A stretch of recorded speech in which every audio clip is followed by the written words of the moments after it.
Welcome to our channel. Swamiji ద్వారా గుండె పగిలే నిజం తెలుసుకుని చక్రిని భర్తగా ఒప్పుకున్న మహా షాక్లో తాయారు. అసలు ఇదంతా ఎలా జరిగింది? చక్రిని మహాలక్ష్మి భర్తగా అంగీకరించడానికి ఉన్న ఆ ఇంట్రెస్టింగ్ పాయింట్ ఏంటి అనేది తెలుసుకోవాలి అనుకుంటే ఈ వీడియోని మొదటి నుంచి చివరి వరకు స్కిప్ చేయకుండా చూసేయండి. అప్పుడే పూర్తిగా అర్థమవుతుంది. అండ్ దానికన్నా ముందు మీరు చేయవలసిందల్లా మన ఈ ఛానల్ని ఇక్కడే సబ్స్క్రైబ్ చేసుకోండి. అప్పుడే మీకు టైం టు టైం అప్డేట్స్ అన్నీ రీచ్ అవుతాయి. ఇక లైక్ అండ్ షేర్ చేయడం వల్ల మాకు ఎంతో సపోర్టివ్గా ఉంటుంది. అలాగే లైక్ కూడా చేయండి. ఇక లైక్స్ పెరిగితే ఖచ్చితంగా మాకు సపోర్టివ్గా ఉంటుంది. అలాగే జ్యువెలరీ వీడియోని చూస్తూ ఈ పొదరిల్లు సీరియల్లో ఏం జరిగిందో తెలుసుకోండి. ఇక వీడియోలోకి వెళితే గనక ఇక మాధవ అయితే ఇంటికి వస్తాడు. ఇంటికి వచ్చిన తర్వాత ఇంట్లో వాళ్ళందరూ కూడా మాధవని చూసి ఒక్కసారిగా ఇంకా నిర్ఘాంతపోతారు. అన్నయ్య ఎక్కడికి వెళ్ళిపోయావు అన్నయ్య అని చెప్పేసి అందరూ తమ్ముళ్ళు వచ్చేసి ఇక మాధవని పట్టుకొని ఎమోషనల్ అవుతూ ఉంటారు. అసలు ఎక్కడికి వెళ్ళిపోయావు అన్నయ్య, ఎవరికి చెప్పకుండా వెళ్ళిపోవలసినంత అవసరం నీకేమొచ్చింది చెప్పు అని చెప్పి ఎమోషనల్ అవుతూ ఉంటారు ఇంట్లో వాళ్ళంతా. ఇకప్పుడు చక్రి మాట్లాడుతూ, ఏంటన్నయ్య నువ్వు చేసిన పని, అసలు నువ్వు ఈ రోజున ఏం చేశావో నీకేమైనా అర్థమవుతుందా? అరే, ఇంట్లో వాళ్ళందరూకి నువ్వు చెప్పాల్సిన వాడివి, కానీ ఇప్పుడు నువ్వే చెప్పించుకుంటా ఎలా చెప్పు? ఎవరో ఏదో అన్నారని, ఎవరో ఏదో చెప్పారని నువ్వే ఈ ఇంట్లో నుంచి వెళ్ళిపోతే నిన్నే నమ్ముకున్న మాలాంటి వాళ్ళం ఏమైపోతాం చెప్పు? అసలు నువ్వు ఈ రోజు తీసుకున్న నిర్ణయం సరైనది కాదన్నయ్య. ఎవరో ఒక స్వామీజీ నార్మల్గా అందరిలాగా చెప్తే నువ్వు దాన్ని విని అదే నిజం అనుకుని నమ్మి ఇంట్లో నుంచి వెళ్ళిపోవడంలో ఏమైనా అర్థం ఉందా? నువ్వు ఇంట్లో నుంచి వెళ్ళిపోతేనే అన్ని సమస్యలు తీరిపోతాయని అనుకుంటున్నావా? ఇదేమీ కరెక్ట్గా లేదన్నయ్య. అసలు నువ్వు చేసింది ఎంత మాత్రం తప్పు అని చెప్పి ఇంకా మొత్తానికి చక్రి అయితే మాధవతో మాట్లాడుతూ ఉంటాడు. అసలు ఈ రోజుల్లో స్వామీజీలు, సిద్ధాంతులు ఇలా ఎంతో మంది ఫేక్గా వస్తున్నారు. వాళ్లలో ఎవరు నిజంగా ఉన్నారు, ఎవరు నిజంగా లేరు అనే విషయం కూడా నువ్వు గ్రహించకుండా ఇలా నీ ఇష్టానికి వచ్చేసి బిహేవ్ చేయడం కరెక్ట్ కాదన్నయ్య. అసలు ఆ స్వామీజీ నిజమైన మనిషో కాదో కూడా మనకు తెలీదు. అలాంటప్పుడు నువ్వు అలా ఎలా వెళ్ళిపోతావు చెప్పు అని చెప్పేసి ఇంకా చక్రి తిడుతూ ఉంటాడు మాధవాని. ఇక ఆ మాటలకి మాధవ ఏం మాట్లాడకుండా అలాగే సైలెంట్గా చూస్తూ నించుంటాడు. ఇంకెప్పుడైనా మాకు చెప్పకుండా కానీ ఇలాంటి పిచ్చి పిచ్చి నిర్ణయాలు తీసుకుంటే మాత్రం చూస్తూ ఊరుకోము. గుర్తుపెట్టుకో అన్నయ్య, నువ్వు చేసింది ఎంత మాత్రం సరైన నిర్ణయం కాదు అని చెప్పేసి అంటాడు చక్రి. ఇక మరోపక్క మహాలక్ష్మి ఈ విషయం గురించి బాగా ఆలోచిస్తుంది. అసలు మాధవ ఇలా చేశాడంటే నేను నమ్మలేకపోతున్నాను. పెద్దికి ఇంత పెద్ద కష్టం రావడానికి కారణం అతని జాతకం అని అతను నమ్ముతున్నాడు కదా. అసలు ఆ జాతకం నిజమేనా? ఎందుకు ఆ జాతకం ప్రకారం ఆయన వల్ల ఈ ఇంటికి సమస్యలు వస్తాయని అనుకుంటున్నాడు? ఇది తెలియాలి అంటే నేను సరైన వ్యక్తి దగ్గరికి వెళ్ళాలి. అప్పుడే నాకు విషయం మొత్తం తెలుస్తుంది.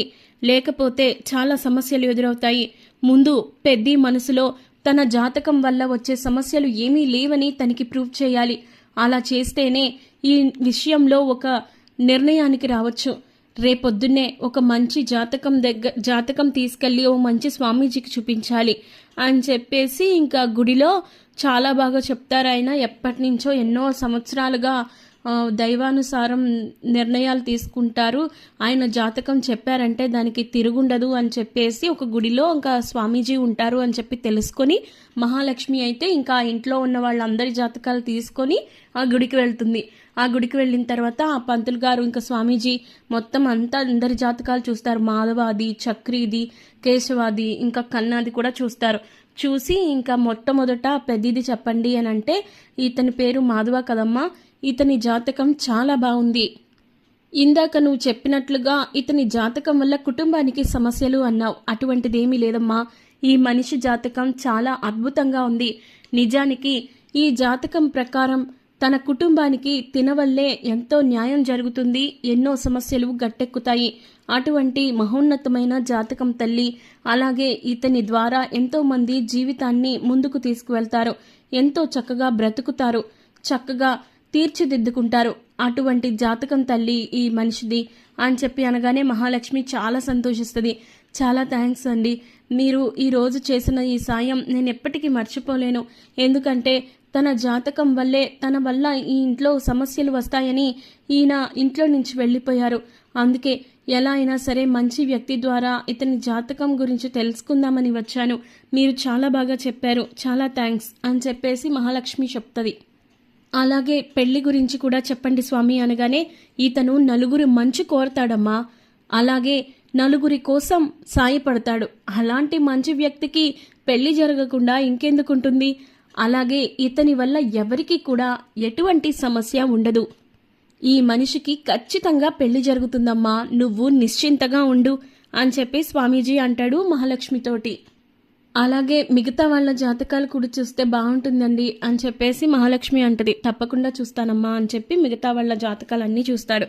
ఇక కేశవాదేమో చాలా బాగుందమ్మా, ఇతనిది కూడా ఎంతో మంచి జాతకం, ఇతని వల్ల నలుగురికి సాయం జరుగుతుంది. అయితే ఇతను కొంచెం దూకుడు ప్రవర్తన వల్ల కొన్ని సమస్యల్ని కొని తెచ్చుకుంటాడు. జీవితంలో అనుకున్నది సాధిస్తాడు, ఒక ఉన్నత స్థాయికి వెళ్తాడు అని చెప్పేసి ఇంకలా చెప్తాడు. తర్వాత కన్నా కూడా చదువు గురించి అడిగిద్ది. ఇతను కూడా మంచిగా చదువుకుంటాడమ్మా, దేశాలని వెళ్తాడు, ఖచ్చితంగా ఇతను అనుకున్నది సాధిస్తాడు అని చెప్పేసి ఇంకా అలా కూడా చెప్తాడు. దాంతో ఇంకా చాలా హ్యాపీగా ఫీల్ అవుతూ ఉంటుంది. అలాగే ఇప్పుడు ఇంకా ఆఖరి జాతకం చక్రీది వస్తుంది. చక్రీ జాతకం తీసుకొని ఇతనిది కూడా చాలా బాగుందమ్మా, జీవితంలో అనుకున్నది సాధిస్తాడు, అయితే వివాహంలో మాత్రం కాస్త సమస్యలు ఉన్నాయమ్మా అని చెప్పి అనగానే, వివాహంలో సమస్యలా, ఏంటి స్వామి అది అని చెప్పి మహాలక్ష్మి అడుగుతుంది. అయితే ఈ జాతకం ఏకపత్ని వ్రతుడమ్మా, అంటే ఒకే ఒక పెళ్లి జరుగుతుంది, అదే నిలబడుతుంది అని చెప్పి అనగానే ఒక్కసారిగా మహాలక్ష్మి షాక్ అయిపోతుంది. ఏం మాట్లాడుతున్నారు పంతులు గారు అని అనగానే, అవునమ్మా, ఇతని వివాహ యోగంలో ఒక సమస్య, చిక్కు ప్రశ్న మిగిలి ఉన్నాయి. అదేంటంటే ఇతనికి వివాహం జరుగుతుంది, కానీ ఆ జరిగిన మనిషితో ఇతను కొంతకాలం విడిగా ఉండవలసిన పరిస్థితి గోచరిస్తుంది. అలాగే ఆ మనిషితో ఇతనికి కొంత వియోగం కూడా ఏర్పడుతుంది అనగానే మహాలక్ష్మి షాక్ అయిపోతుంది. అంటే నాకు అర్థం కాలేదు స్వామి అని చెప్పి అనగానే, ఏం లేదమ్మా, ఈ మనిషితో జాతకం ప్రకారం ఒక అమ్మాయితో పెళ్లి జరుగుతుంది, కానీ ఆ అమ్మాయి తనతో జరిగిన ఈ పెళ్లి నిజమైన పెళ్లి కాదని, ఎప్పటికన్నా తను వెళ్ళిపోతానని భీష్మించుకుని కూర్చుంటుంది. ఒకవేళ అదే పరిస్థితుల్లో ఎంతో పేరుబలంతో కట్టిన ఆ తాళిని గనక ఆ ఆడమనిషి తాళిని తీసేసి ఇక తనకి ఈ అమ్మాయికి సంబంధం లేదు, ఇక నీకు నాకు ఎలాంటి సంబంధం లేదు, నీ బ్రతుకు నీది, నా బ్రతుకు నాది అని చెప్పి గనక వెళ్ళిపోతే ఖచ్చితంగా ఈ చక్రి అనే ఒక మనిషి యొక్క జాతకం ప్రకారం ఇక అతనికి ప్రాణగండం కనిపిస్తుందమ్మా. కాబట్టి ఇతనికి ఎవరితో అయితే వివాహం జరుగుతుందో ముఖ్యంగా వాళ్లతో చాలా జాగ్రత్తగా ఉండాలి. అలాగే ఆ అమ్మాయి ఇష్టపూర్వకంగానే పెళ్లి చేసుకుంటే మంచిది. ఎందుకంటే ఏదైనా పరిస్థితుల్లో ఆ అమ్మాయి గనక ఈ అబ్బాయిని వద్దు అనుకుని వెళ్ళిపోయి తాళిబొట్టును తీసేస్తే గనక ఖచ్చితంగా అతనికి ప్రమాదం మీద ప్రమాదం పొంచి ఉంది, అతని ప్రాణానికే ఇక నష్టం జరుగుతుంది అని చెప్పేసి స్వామీజీ అంటాడు. ఆ మాటకి ఇంకా మహాలక్ష్మి ఒక్కసారిగా షాక్ అయిపోతుంది. ఈ జాతకం ప్రకారం చాలా గుర్తుంచుకోవాల్సిన విషయం ఏంటంటే, ఏదైనా సమస్య వల్ల తన భార్య తన మెడలో నుంచి ఈ మంగళసూత్రాన్ని తీసేస్తే గనక అది ఖచ్చితంగా ఈ చక్రికి విపత్తు అనే చెప్పాలి అని చెప్పి అంటాడు స్వామీజీ. ఇక అప్పుడు మహాలక్ష్మి ఆలోచించుకుంటుంది, ఏంటిది, అసలు నాకేం అర్థం కావట్లేదు, ఇప్పుడు నేనేం చేయాలి? అయ్యో భగవంతుడా, నన్నెందుకు ఇలాంటి పరిస్థితుల్లో పెట్టావు? చక్రికి ప్రాణ నష్టమా? అది విని నేను ఎలా తట్టుకోను? అంటే నాకు అతను ఇష్టం లేదు, కానీ ఒక మంచిగా ఒక ఫ్రెండ్గా ఆ కుటుంబం నన్ను ఆదరించిందిగా నేను అతన్ని అభిమానిస్తున్నాను. కానీ ఇప్పుడు నేను తాళిబొట్టు తీసేస్తే అతనికి ప్రాణ ప్రమాదం అంటే నేను ఎలా చూస్తూ ఊరుకోగలను? దేవుడా, ఏం చేయాలి నేను అని చెప్పేసి ఇంకా అలా ఎమోషనల్ అయిపోతూ ఉంటుంది. లేదు, ఇదంతా జరగడానికి వీల్లేదు, నా కారణంగా చక్రికి ప్రాణగండం అంటే నేను తట్టుకోలేను అని చెప్పేసి ఇంకా మహాలక్ష్మి అయితే ఆలోచించుకుంటూ ఉంటుంది. ఈ స్వామీజీ కూడా అసలు ఏం మాట్లాడుతున్నారో అర్థం కావట్లేదు అని చెప్పేసి అలా చూస్తూ ఉంటుంది. అప్పుడు స్వామీజీ ఇంకా ఆ మహాలక్ష్మి వైపు చూసి, నాకు నీ చిక్కు ప్రశ్నలు, నీ సందేహాలు అర్థమవుతున్నాయి తల్లి, కానీ ఒక్క విషయం గుర్తుపెట్టుకో, ఈ చక్రికి జరిగింది సాధారణ వివాహం కాదు, సాక్షాత్తు ఆ భగవంతుడి నిర్ణయం. అంటే కేవలం ఏదో ఆకతాయితనంతో ఆ అమ్మాయిని పెళ్లి చేసుకోలేదు, సాక్షాత్తు ఆ దైవ నిర్ణయంతోనే ఈ చక్రికి వివాహం జరిగింది. ఇంకొకటి గుర్తుపెట్టుకో, ఇతనిది ఏకపత్ని వ్రతుడిలాగా ఒక్క అమ్మాయినే పెళ్లి చేసుకుంటాడు. ఆ అమ్మాయితోనే ఉంటాడు. ఒకవేళ ఉండలేని పక్షంలో మరణిస్తాడు అని చెప్పి అనగానే ఒక్కసారిగా ఇంకా మళ్ళీ మహాలక్ష్మి షాక్ అయిపోయి ఇంకా అసలు ఏం చేయాలో ఏంటో ఏం అర్థం కాకుండా అలాగ చూస్తూ ఉండిపోద్ది. సరే స్వామీజీ, నేను వెళ్ళొస్తాను అని చెప్పి అన్నాక, సరేనమ్మా, నీకు అంతా శుభమే జరగాలని మనస్ఫూర్తిగా కోరుకుంటున్నాను అని స్వామీజీ కూడా అంటారు. ఇక మహాలక్ష్మి ఏమో వెళ్తూ నడుస్తూ ఆలోచించుకుంటూ ఉంటుంది స్వామీజీ చెప్పిన మాటలన్నీ. ఇది దైవ నిర్ణయంతో జరిగిన పెళ్లి కాబట్టి ఎవరూ ఇచ్చేయలేరు. ఒకవేళ ఆ అమ్మాయి అంతటా ఆ అమ్మాయే ఆ చక్రి అన్న అతన్ని తన భర్తగా అంగీకరించకపోతే గనక, అలాగే విడాకులు తీసుకున్నా ఇంకా తాళిబొట్టు తీసివేసినా కూడా ఖచ్చితంగా అనర్థం జరుగుతుంది, అతని ప్రాణానికే ప్రమాదం అని చెప్పారు. అసలు నాకు ఏం అర్థం కావట్లేదు, ఏం చేయాలో తెలియట్లేదు. భగవంతుడా, నన్నెందుకు ఇలాంటి పరిస్థితుల్లో పడివేశావు? అసలు నేను ఇప్పుడు ఏం చేయాలి? కానీ అకారణంగా చక్రి జీవితం నాశనం అయిపోతుందంటే మాత్రం చూస్తూ ఎలా ఊరుకుంటాను స్వామి? ఎందుకు ఇలా చేస్తున్నావు అని చెప్పేసి మహాలక్ష్మి అలా ఆటోలో వెళ్తూ ఇంకా ఆలోచించుకుంటూ ఉంటుంది. లేదు లేదు, ఈ విషయంలో ఇంకా నేను ఆలస్యం చేయకూడదు. ఖచ్చితంగా ఈ విషయంలో నేను ఎలాంటి నిర్ణయం అనేది వెంటనే తీసుకోవాలి, లేకపోతే చాలా పెద్ద సమస్యలు వచ్చి పడేలా ఉన్నాయి అని చెప్పి ఇంకా తనలో తానే నలిగిపోతూ ఉంటుంది. ఇక అప్పుడు లేదు, ఇక ఈ విషయంలో నేను నిర్ణయం తీసేసుకున్నాను. చక్రిని ఇంకా నా భర్తగా అంగీకరిస్తాను. ఇక తనని వదిలే ప్రసక్తే లేదు.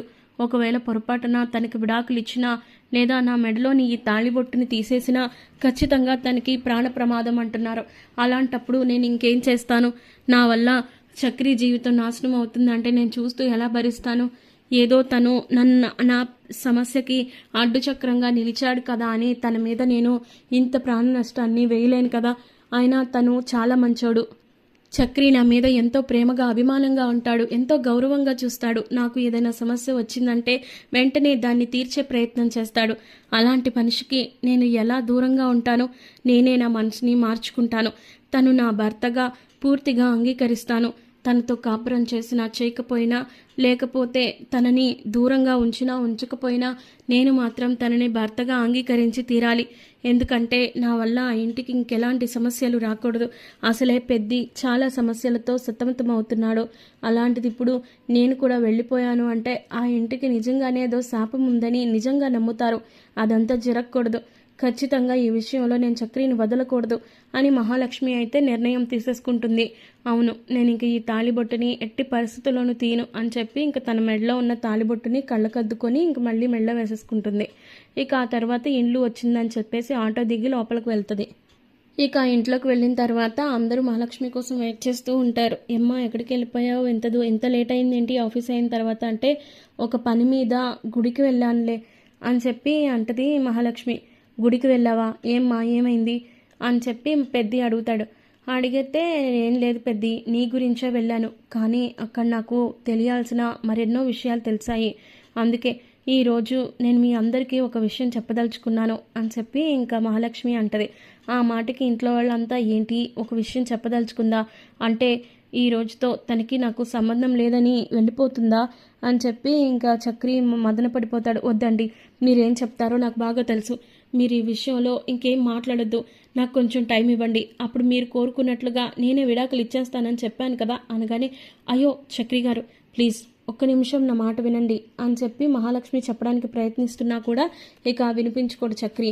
అవునండి, అవును, వినిపించుకోను, కానీ ఒక్క మాట, మీరు ఈ ఇంట్లో నుంచి వెళ్ళిపోతే మా ఆనందం కూడా మీతో పాటే వెళ్ళిపోతుంది. మీరు నిజంగా మహాలక్ష్మిగా ఇంట్లోకి అడుగుపెట్టారు, కానీ ఇప్పుడు మీరు అదే పేరుతో మీరు ఇంట్లో నుంచి వెళ్ళిపోతే మా ఇంటి లక్ష్మి కూడా వెళ్ళిపోయిందని మేము బాధపడతాం.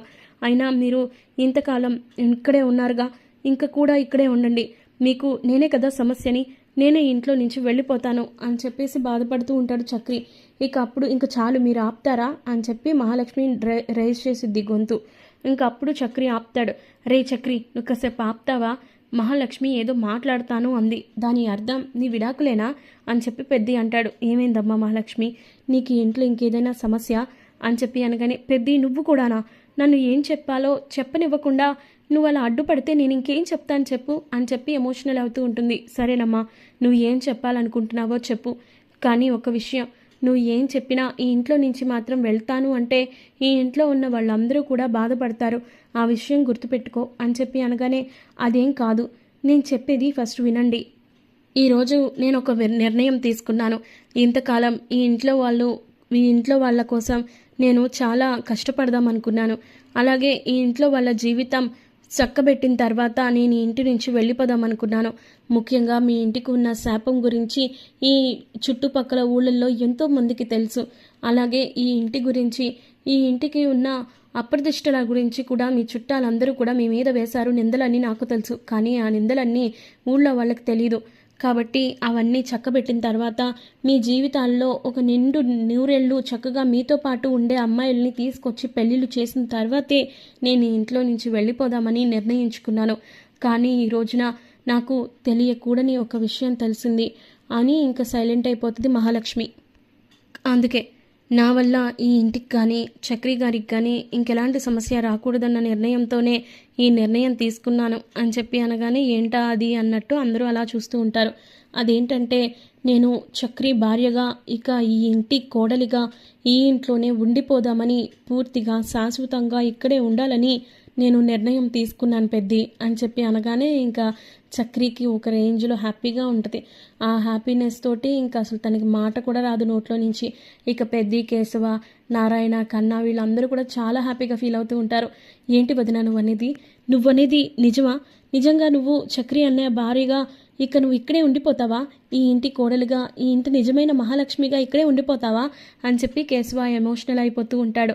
అవును అవును కేశవ, నువ్వు అన్నది కరెక్టే. నేను ఈ ఇంటి మహాలక్ష్మిగా ఇక్కడే ఉండిపోతున్నాను. ఇక ఎలాంటి మార్పు లేదు. ఇక ఎన్ని సమస్యలు వచ్చినా, ఎంత పెద్ద సమస్య వచ్చినా ఇక్కడ ఉండే అన్ని బాధ్యతలు నేనే తీసుకుంటాను. అలాగే పెద్ది పెళ్లి చేయాలి, నీ పెళ్లి చేయాలి, కన్నాని బాగా చదివించాలి, ఈ ఇంటికి 3 ఆడవాళ్లతో సంతోషంగా ఉండేలాగా నేను చూసుకుంటాను, ఆ బాధ్యతల్ని నేను తీసుకుంటాను అని చెప్పేసి ఇంకా మహాలక్ష్మి అంటది. ఇక అందరూ ఇలా ఉండేసరికి ఇంకా తాయారుకి విడాకుల విషయం తెలుస్తుంది కదా. ఇంకా చక్రి అలాగే మహాలక్ష్మిల విడాకులు తీసుకుంటున్నారని చెప్పేసి ఇక అదే విషయం మీద వీళ్ళని అవమానించాలని చెప్పి వచ్చింది. సరిగ్గా అదే టైంకి వచ్చిన తర్వాత ఇంకా లాస్ట్లో ఈ మాట వింటది కదా. ఇక్కడ ఏం జరుగుతుంది, వీళ్ళిద్దరూ విడాకులు తీసుకుంటున్నారంట కదా అని చెప్పి అంటే, ఎవరు చెప్పారు మీకు అని చెప్పి మహాలక్ష్మి అంటది.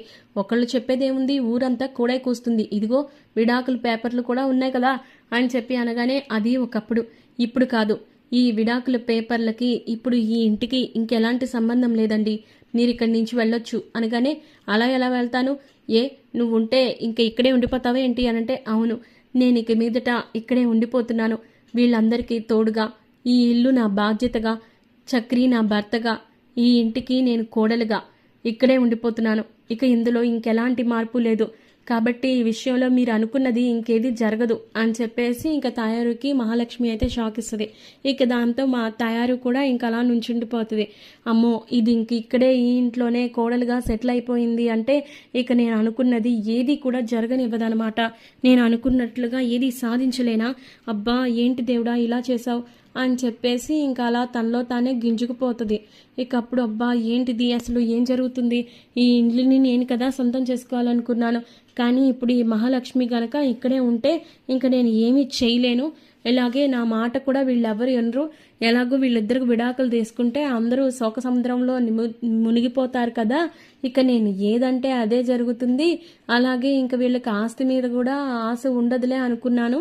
కానీ ఇప్పుడేమో ఇది ఇంకా ఈ ఇంట్లోనే కోడలుగా సెటిల్ అయిపోతే ఇంకా ఖచ్చితంగా ఇంటి బాధ్యతను కూడా అదే తీసుకుంటుంది, ఇంటి విషయంలో కూడా ఇంకా స్టేట్మెంట్స్ అన్నీ కూడా అదే లాగిద్ది, ఇప్పుడు ఇంకా ఇదంతా కూడా జరగదు అని చెప్పేసి ఇంకా తయారు అయితే షాక్లో ఉండిపోతుంది. ఇక అప్పుడు ఇంకా చెప్తున్నాను కదండి మీరు బయలుదేరండి అని మహాలక్ష్మి అంటది. ఇంకా తయారు అయితే ఇంకా అలా షాక్లో ఉండి వెళ్ళిపోతుంది. ఇక ఇప్పటికైనా అర్థమైంది కదా అని చెప్పేసి ఇంకా అలా మహాలక్ష్మి లోపలికి వచ్చి ఇంకెవరి పనులు వాళ్ళు చూసుకోండి అని చెప్పేసి అంటది. ఇక అప్పుడు చక్రి ఏమో అందరూ వెళ్ళిపోతారు. ఇక చక్రి ఏమో సంతోషంగా మహాలక్ష్మి దగ్గరికి వచ్చి కళ్ళల్లోంచి నీళ్ళు వస్తూ ఉంటాయి. ఏంటి చక్రి గారు ఎందుకు ఏడుస్తున్నారు అనగానే, లేదు మీరు నన్ను భర్తగా అంగీకరిస్తే నేను ఆనందంగా ఉన్నాను అని చెప్పేసి ఇంకంటే ఇక అప్పుడు మహాలక్ష్మి హగ్ చేసుకుంటుంది. దాంతో వాళ్ళు హ్యాపీగా ఉంటారు. ఇక పొదరిల్లు సీరియల్లో మరి అప్కమింగ్ ఎపిసోడ్స్లో ఏం జరగబోతోంది అనేది తెలియాలి అంటే ఖచ్చితంగా మా ఈ వీడియోని ఇక మీరు